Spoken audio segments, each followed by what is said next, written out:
This story is titled, My Stepbrother Shared News of His Soon-to-Be Wedding with the Whole Family at Dinner.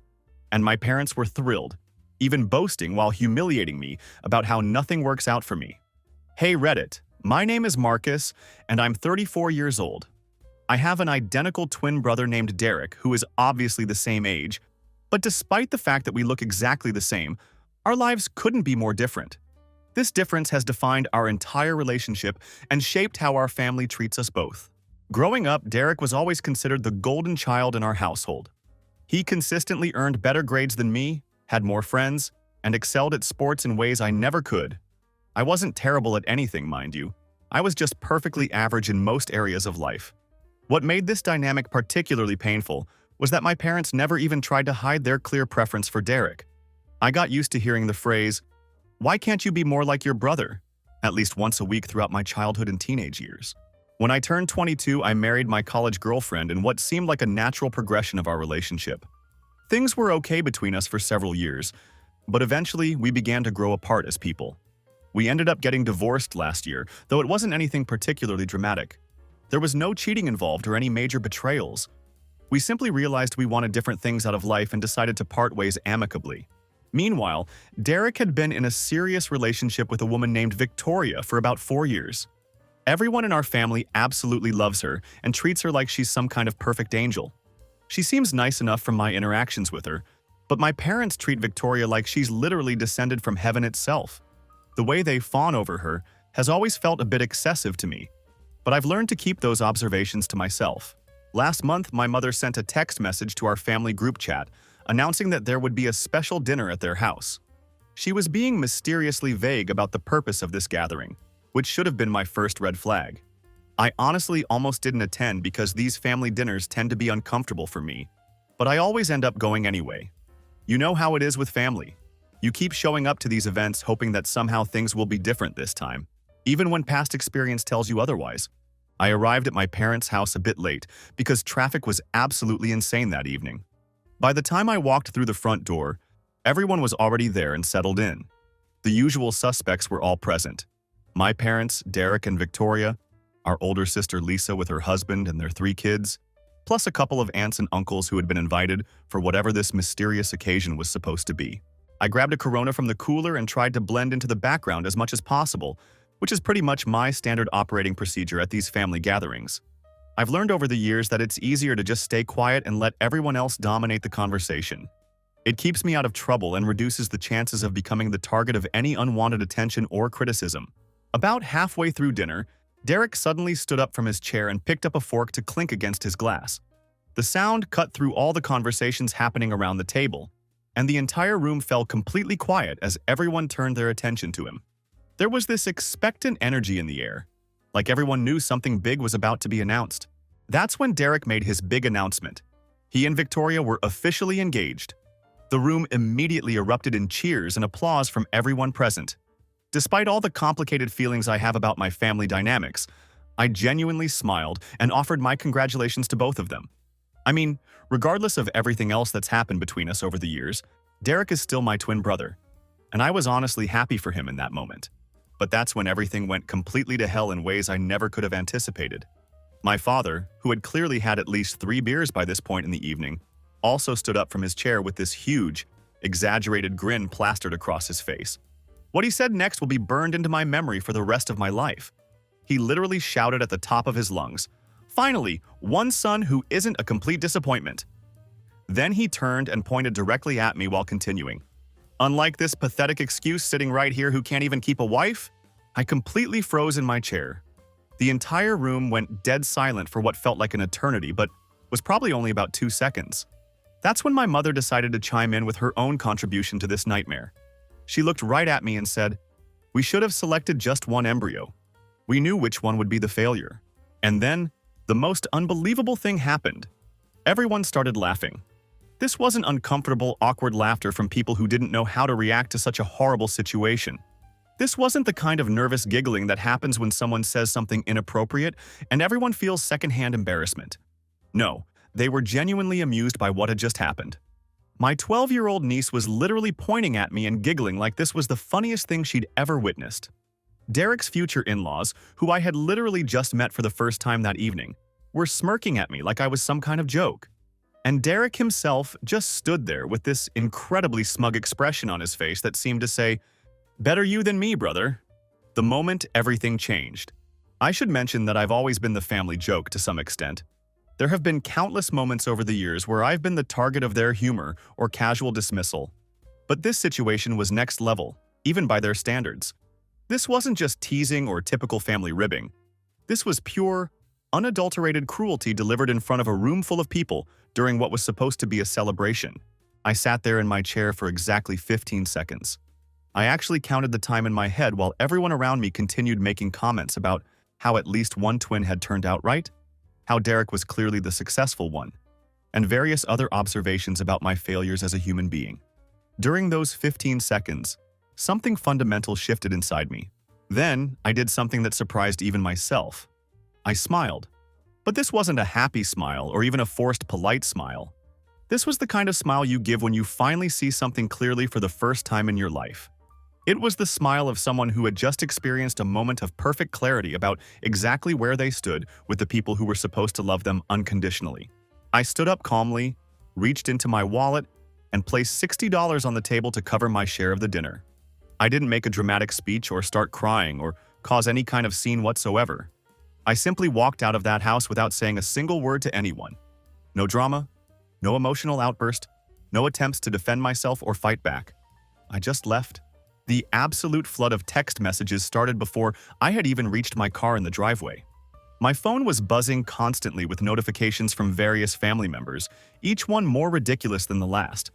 My mother's message read, "Don't be so sensitive, it was just a joke." My father texted, "Man up and come back inside." Derek sent, "Bro, chill, it wasn't that serious." And my sister Lisa chimed in with, "You're ruining Derek's moment again." Sitting in my car in my parents' driveway, reading through those messages one by one, was the moment when something either broke inside me or finally fixed itself. I'm honestly not sure how to explain it properly. It was like a switch had been flipped in my brain. The person who had spent 34 years trying to earn their approval and acceptance was suddenly just gone. In his place was someone who could see the situation for exactly what it was. That night, I blocked every single family member on my phone and all social media platforms. I changed my email address to one they didn't know. The only person I didn't block was my cousin Nicole, who hadn't been at the dinner and has always been decent to me throughout the years. She's never participated in the family's tendency to treat me like I'm somehow less than everyone else. 8 weeks of freedom. That decision to cut contact happened 8 weeks ago now. In that time, I've completely transformed my living situation and essentially disappeared from their radar entirely. I moved to a different apartment, though my lease was already up anyway, so the timing worked out perfectly. I also got a new phone number and basically made myself impossible for them to track down or contact. According to Nicole, who has kept me informed about the family drama from a safe distance, they spent approximately 3 weeks assuming that I was just being overly dramatic and would eventually come crawling back like I always had in the past. It took them that long to actually realize that I was completely serious about cutting contact with all of them this time. I'm not going to lie to you guys. These past 8 weeks have been weirdly peaceful in ways I never expected. I never realized just how much mental energy I'd been spending over the years dreading family interactions or recovering from them afterward. The constant anxiety about what they might say or do. The walking on eggshells to avoid becoming their target. The emotional exhaustion that followed every family gathering. All of that is just gone now. My therapist, who I started seeing after my divorce last year, says that I've made more progress in this past month than I did in the previous 6 months of sessions combined. She's been helping me understand that what I experienced wasn't just typical family teasing or sibling rivalry. It was a pattern of emotional abuse that had been normalized in my family for decades. Here's where things start to get really interesting, though. Through my conversations with Nicole, I've learned that Derek's supposedly perfect life isn't quite as perfect as everyone thought it was. Apparently, that big promotion at work that was supposed to be guaranteed has completely fallen through. Those fancy Instagram posts of their beautiful house and expensive lifestyle, they're actually drowning in debt and barely keeping their heads above water financially. The elaborate engagement party that Derek and Victoria were planning has been mysteriously postponed, and nobody in the family seems to know exactly why or when it might be rescheduled. Meanwhile, while their lives are falling apart, I've been focusing entirely on myself for the first time in years. I've started hitting the gym regularly. I've reconnected with old friends who my family always talked down about and discouraged me from spending time with. And I've finally started working on a side project that I'd been putting off for years. It's nothing massive or groundbreaking, just selling custom handmade items online through various platforms.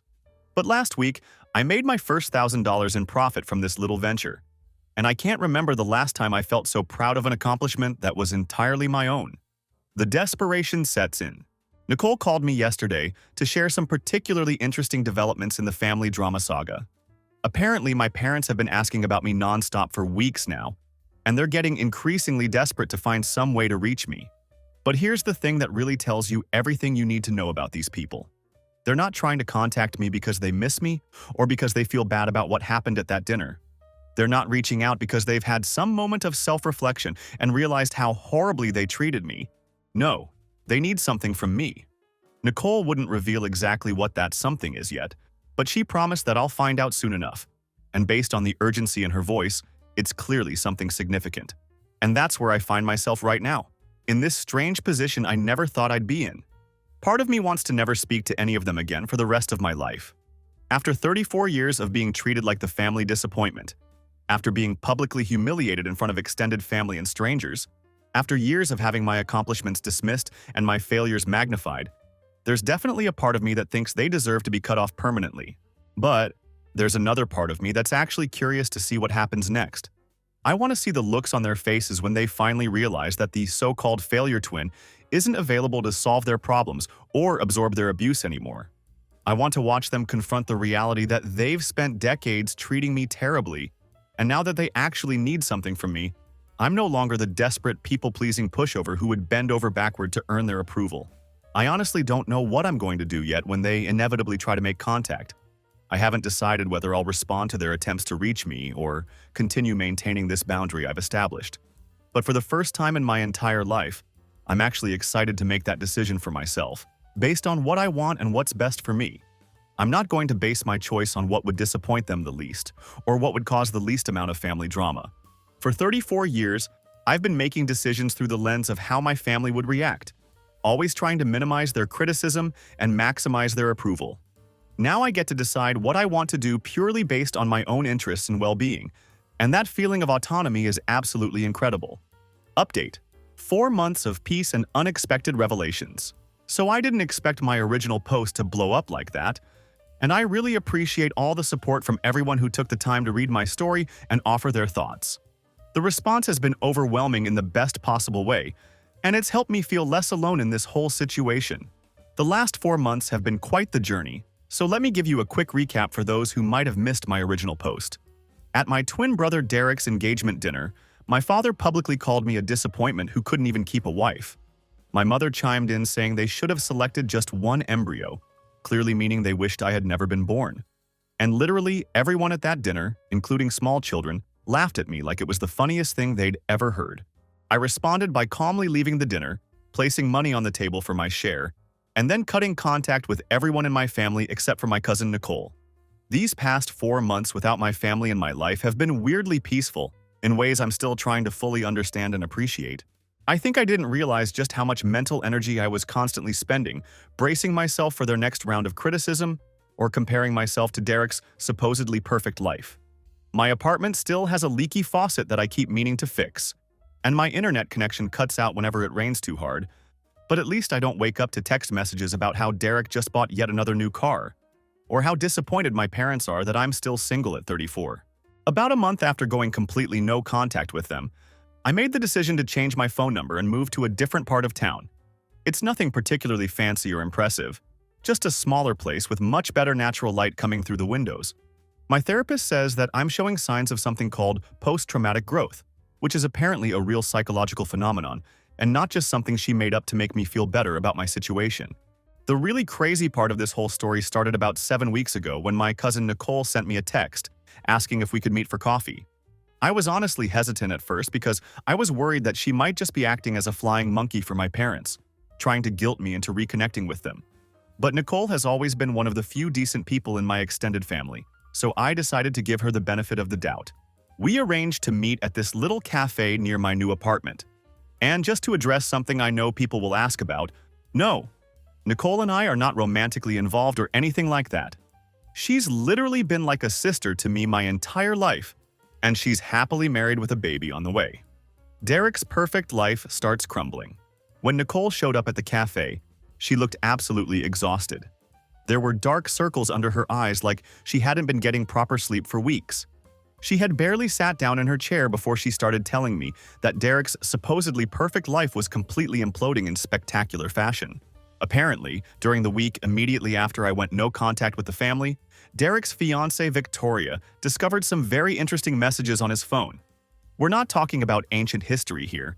These were recent communications with not just one, but 3 different women. I can't say I was exactly shocked by this revelation, to be honest.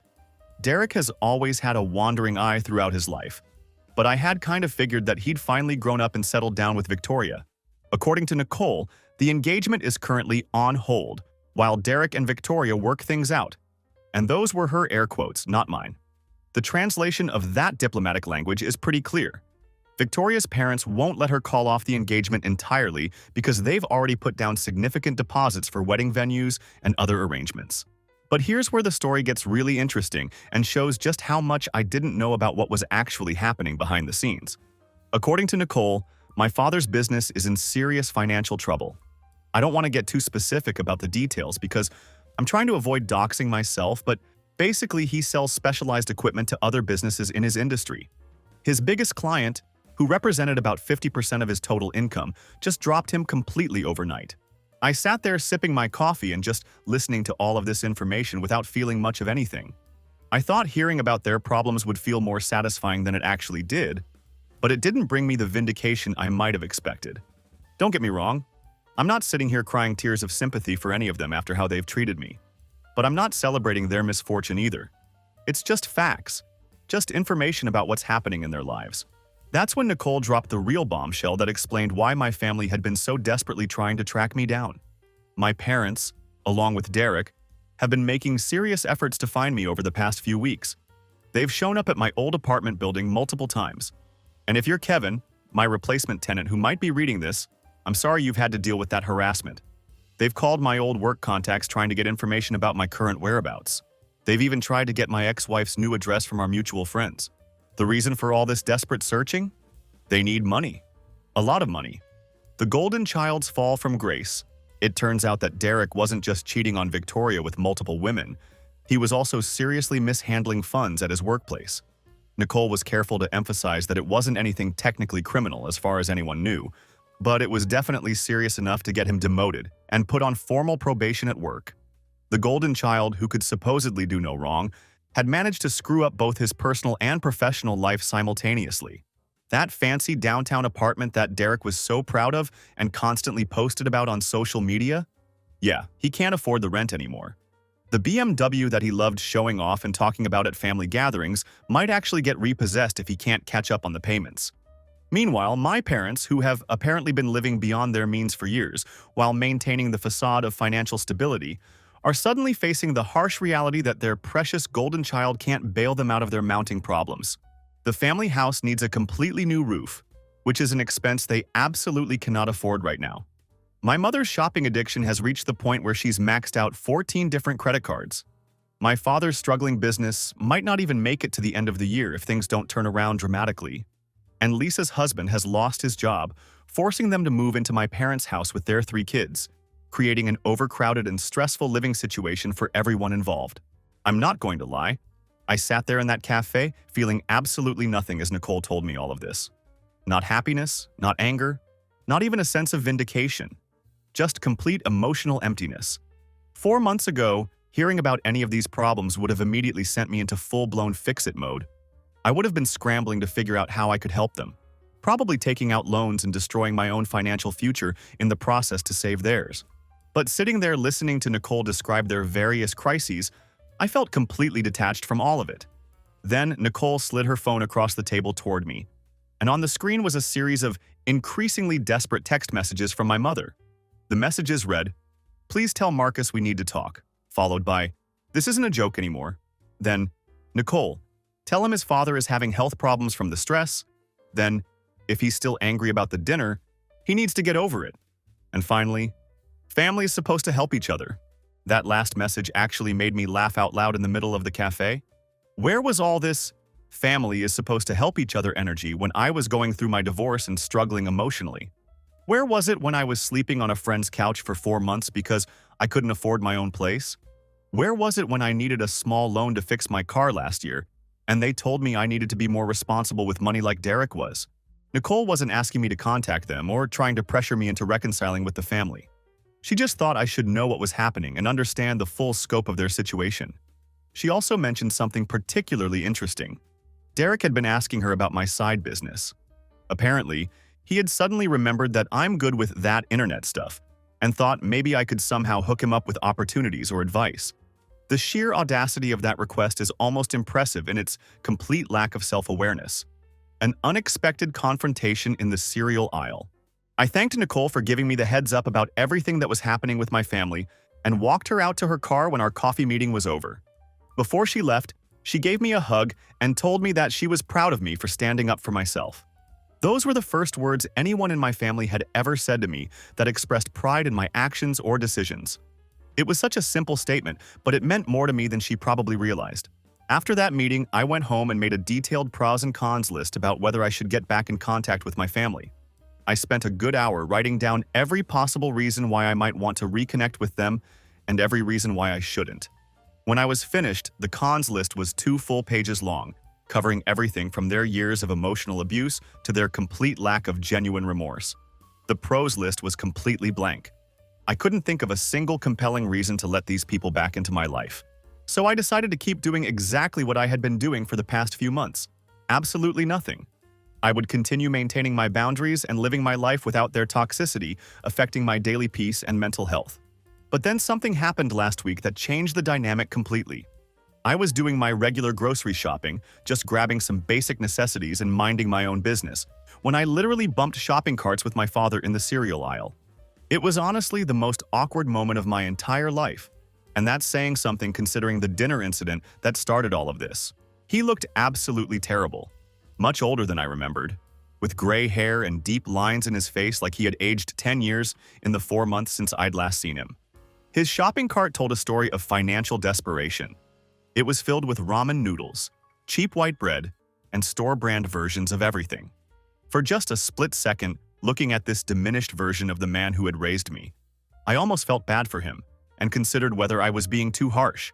Then, he opened his mouth and reminded me exactly why I had cut contact in the first place. He started with his usual approach, telling me that I was being childish and needed to man up and help the family during their time of crisis.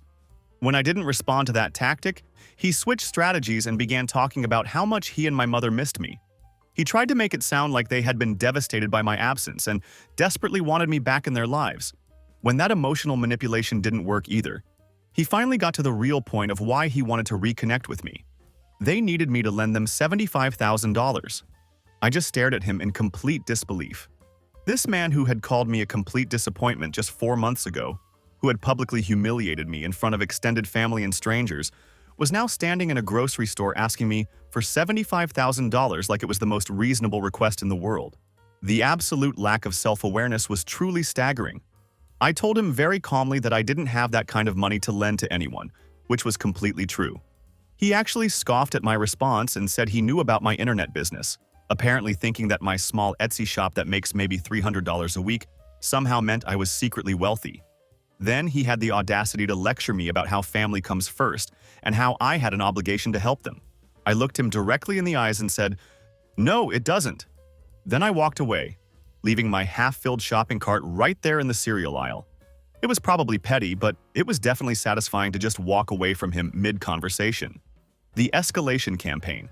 Since that grocery store encounter, my family has completely escalated their attempts to reach me and get what they want. It's like they've launched a coordinated campaign to break down my boundaries and force me back into their dysfunction. Derek somehow managed to figure out where I work out and actually showed up at my gym. I have absolutely no idea how he discovered which gym I go to, since I changed everything about my routine after cutting contact with them. My mother left a tear-filled voicemail on my work phone, which means she somehow tracked down my office number despite the fact that I work for a completely different company than I did when we were still in contact. The message was full of dramatic sobbing and guilt-tripping about how much they all miss me and need me in their lives. My father has apparently gotten so desperate that he actually contacted my ex-wife on Facebook, trying to use her as some kind of intermediary to get to me. The fact that he would drag my ex-wife into this mess shows just how far they're willing to go. Yesterday, I received something that really caught my attention. A formal-looking letter in my mailbox that turned out to be an invitation to a family meeting at my parents' house this weekend. The tone of the invitation was weirdly professional, almost like it was written for a business negotiation rather than a family discussion. It didn't have the usual emotional manipulation or guilt-tripping that I've come to expect from their communications. The last line of the invitation was particularly intriguing. It said, "We have a proposition that will benefit all parties involved." That phrase made me genuinely curious about what exactly they think they can offer me that would make me want to reconcile with them. After 34 years of them taking everything from me while giving nothing back, I'm fascinated to know what they believe could possibly constitute a mutually beneficial arrangement. I'm actually considering going to this family meeting, but not for the reasons they probably hope. I'm not considering it because I want to help them, or because I miss them, or because I'm ready to forgive and forget what happened. I'm considering going because I want to hear what exactly they think they can offer me. I want to see the looks on their faces when they realize that the so-called failure twin isn't available for their bullshit anymore. I've spent my entire life giving them chances they didn't deserve, always hoping that somehow things would be different if I just tried harder, or was more patient or more understanding. Maybe it's time I flip the script completely and let them be the ones trying to win me over for once. Whatever happens at this meeting, if I decide to attend, I'm not the same pushover who walked out of that engagement dinner 4 months ago. I've developed real boundaries now, and I understand my own worth in ways I never did before. No amount of guilt-tripping, emotional manipulation, or sob stories is going to make me cross those boundaries I've established. If they want me back in their lives, they're going to have to prove that they've actually learned something from this experience and that they're capable of treating me with basic respect and decency.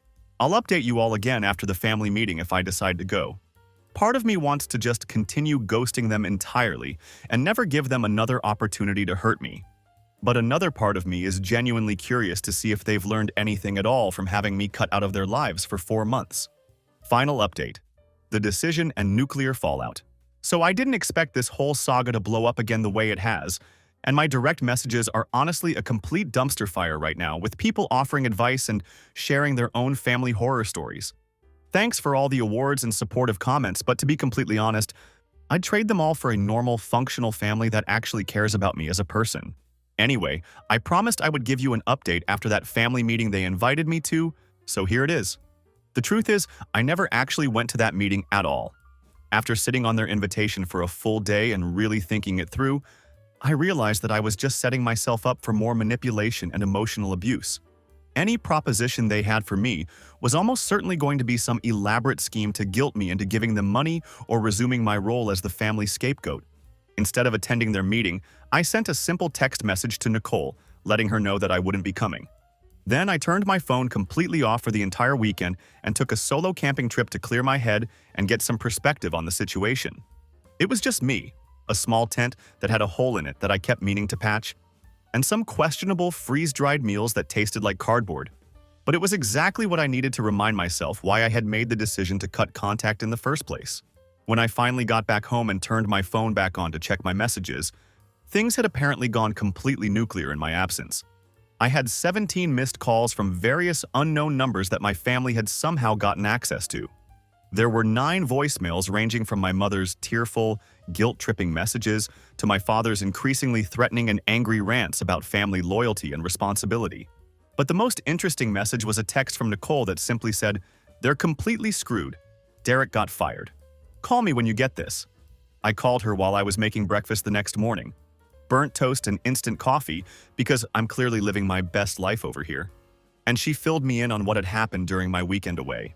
According to Nicole, who heard all the details from Lisa, Derek hadn't just been mishandling funds at his workplace like we originally thought. He had actually been straight up using company resources for personal expenses, which is significantly worse than anyone had realized.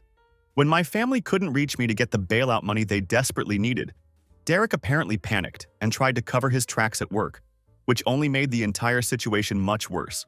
He ended up getting fired immediately, and now he might actually face serious legal consequences for what he did. I'm not going to lie. I felt a weird mix of emotions hearing this news. Part of me thought that karma was finally catching up with the golden child who had never faced real consequences for anything in his life. But another part of me just felt sad about the whole situation. Not sad for Derek specifically, but sad for the entire dysfunction that had led to this point. It was like watching a slow-motion car crash that had been building up for years. The desperate Dawn visit. The real bombshell in this whole situation dropped 4 days after my conversation with Nicole. I was sound asleep when my doorbell started ringing at 6 o'clock in the morning. I stumbled to the door in my pajama pants, still half asleep and expecting it to be a package delivery or maybe some kind of emergency. Instead, when I opened the door, my entire family was standing on my doorstep looking like extras from The Walking Dead. My mother, father, Derek, and even Lisa were all there, and they looked absolutely terrible.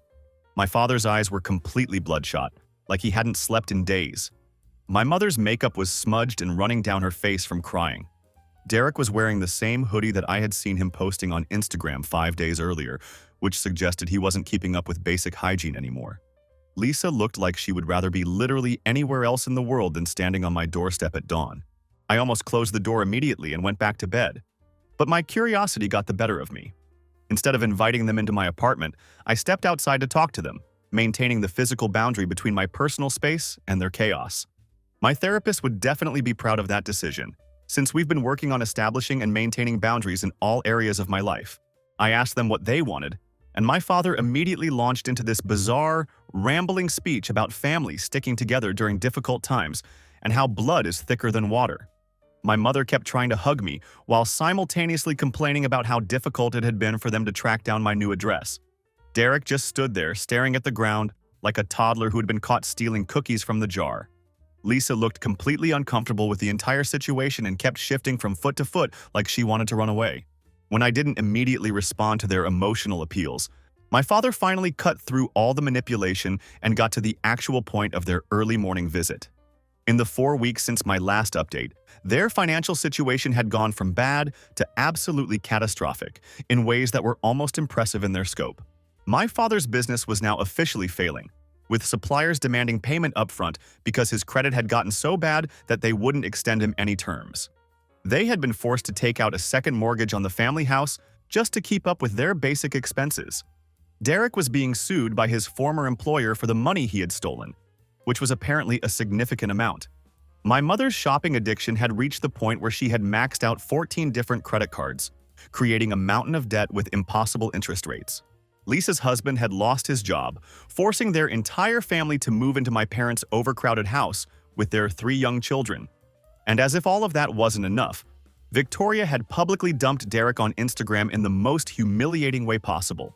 She had written a detailed post about his cheating and tagged all of his friends and family members, ensuring that everyone in their social circle knew exactly what kind of person he was. The perfect golden son's reputation was now completely in shambles. I stood there in my old Star Wars t-shirt and pajama pants, listening to this litany of disasters, and felt strangely calm about the entire situation. 4 months ago, hearing about any one of these problems would have immediately triggered my lifelong pattern of trying to fix everything for everyone else. I would have been scrambling to figure out how I could help them, probably taking out loans and destroying my own financial stability in the process to rescue them from their self-created mess. The kneeling father and fake apologies. But now, standing there looking at these people who had spent decades treating me like garbage, I felt absolutely nothing except calm detachment. That's when my father did something that I never thought I would see in my entire lifetime. He literally got down on his knees in my doorway. Not metaphorically or figuratively. He actually dropped down onto his knees on my concrete doorstep and started begging me to help them save their house and deal with Derek's mounting legal problems. He said they needed $150,000 to prevent losing the family home and to hire lawyers for Derek's situation. I asked the most obvious question in the world. Why would I help the people who had publicly humiliated me and called me a complete failure just a few months ago? Why would I give money to people who had spent my entire life treating me like I was worthless? That's when my mother burst into tears and started saying that they were sorry and that they didn't mean any of the horrible things they had said at Derek's engagement dinner. My father mumbled some vague statement about how he was just joking around and didn't realize how seriously I would take it. Derek finally looked up from staring at the ground and said that they would find some way to make it up to me if I would just help them get through this crisis. Here's the thing that really struck me about this whole pathetic display. Not one of them actually offered a real, genuine apology for their behavior. Everything they said was carefully worded to avoid taking full responsibility for their actions. It was all, "We're sorry you felt that way, and you know how Dad gets when he's been drinking. And it wasn't really that bad, you're being too sensitive." They were trying to minimize what they had done while simultaneously asking me for an enormous favor. I told them that I needed some time to think about their request and asked them to leave my property. My father tried to argue with me and push for an immediate answer, but eventually all of them shuffled back to my mother's SUV, which Nicole had mentioned they were apparently 4 payments behind on and about to lose to repossession. After they finally left, I went back inside and made myself some coffee while trying to process what had just happened. Then I called my therapist and scheduled an emergency session to talk through my options and figure out what healthy boundaries would look like in this particular situation. We spent over an hour discussing the various ways I could handle this request and what each choice would mean for my long-term mental health and well-being. After that conversation, I made a decision about how I wanted to proceed. I decided that I wasn't going to completely abandon my family and leave them to face homelessness and legal troubles entirely on their own. But I also wasn't going to become their personal ATM or return to my old role as the family problem solver who sacrifices his own stability to fix everyone else's mistakes. The next day, I invited just my father to come over to my apartment so we could have a private conversation about the situation. When he arrived at my door, his face immediately lit up like he had just won the lottery. He probably thought that the cash was already in the bag, and that he had successfully manipulated me into giving them everything they wanted. I sat him down at my kitchen table, which still wobbles because I haven't gotten around to fixing that one broken leg, and laid out my terms for any potential help I might be willing to provide. Setting my terms and the first real apology. I told my father that if he wanted any help from me whatsoever, there would be several non-negotiable conditions that everyone in the family would have to meet. First, I wanted a formal written apology from every single person who was present at that engagement dinner, acknowledging exactly what they said and did to humiliate me. Not vague, "We're sorry if you were hurt" nonsense, but specific acknowledgement of their actions and the impact those actions had on me.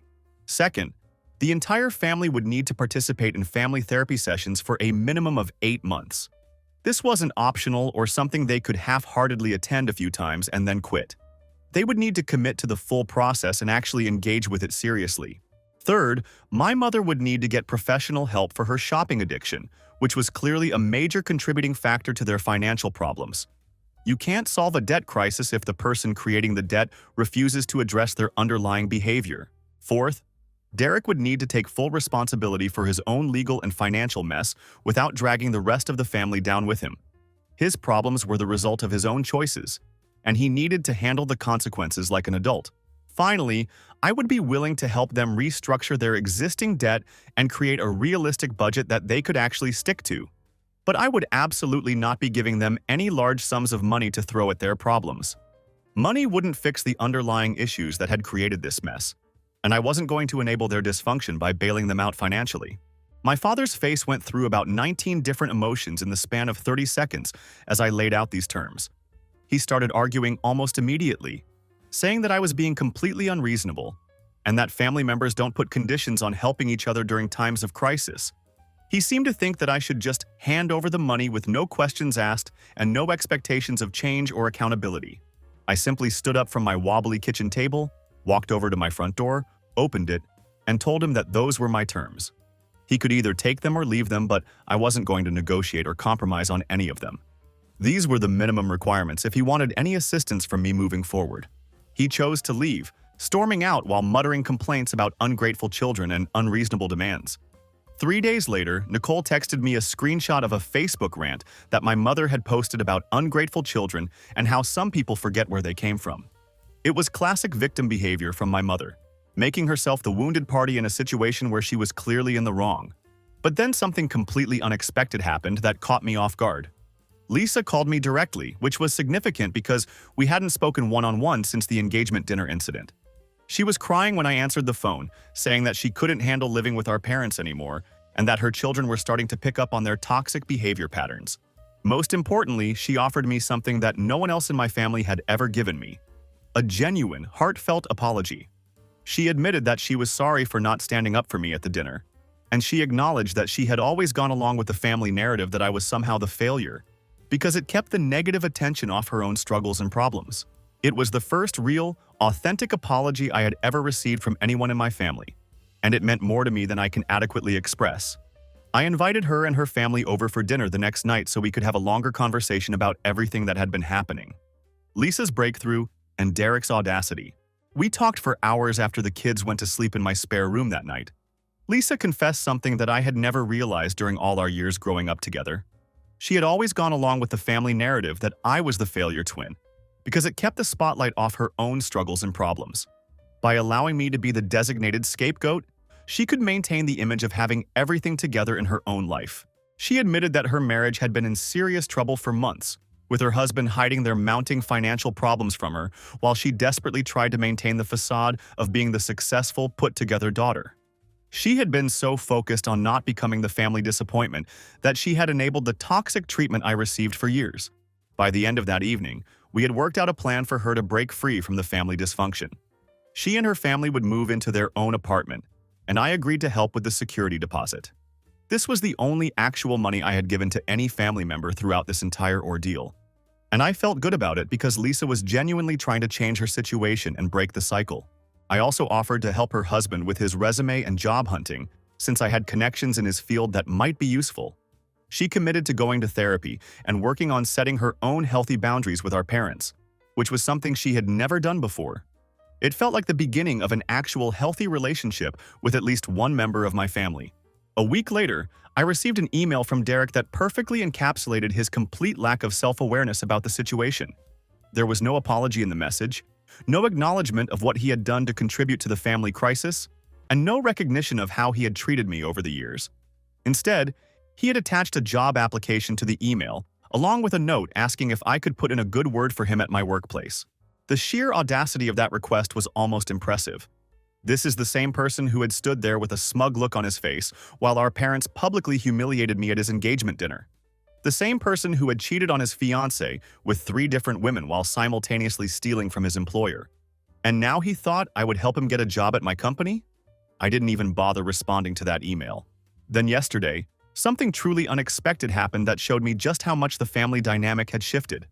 My father showed up at my door again, but this time he was alone, and he looked completely different from the angry, entitled man who had stormed out of my apartment a few weeks earlier. He looked defeated, older, and somehow smaller than I had ever seen him before. For the first time in my entire life, my father offered me a real, genuine apology. Not the qualified, half-hearted kind that tries to minimize responsibility, but an actual acknowledgement of what he had done wrong. He admitted that they had always treated me as the lesser twin, and he confessed that he had been jealous of how easily things seemed to come to Derek, which led him to project all his expectations onto Derek while simultaneously dismissing my accomplishments and potential.